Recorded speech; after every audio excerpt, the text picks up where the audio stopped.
Good morning and welcome to today's ramble. As you can see, I've braved it outside. The weather's definitely getting better, and I thought if I came out this morning it would encourage the sun to stay out. Still a bit of a chill in the air, but it's definitely a feel of spring around and things improving all round, light at the end of the tunnel. But I hope you've had a good week too. Obviously this week has been rather dominated by the news of the death of Prince Philip, Duke of Edinburgh.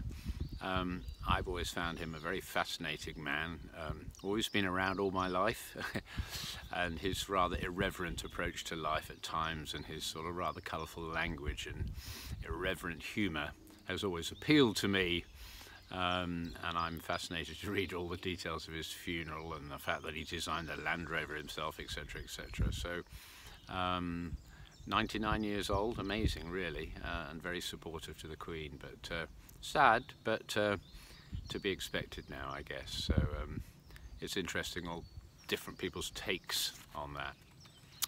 But more importantly, this week in Swanage we are able to start, tonight in fact, we're able to start choir practice again. We're going cautiously with it.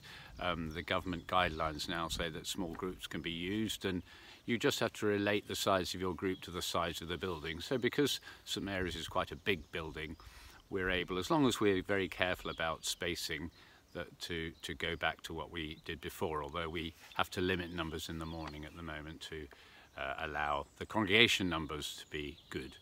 So that's very exciting. So we're starting choir practice tonight, and then we should be starting full choral services and going back to choral evensong next week, Sunday the 25th of April.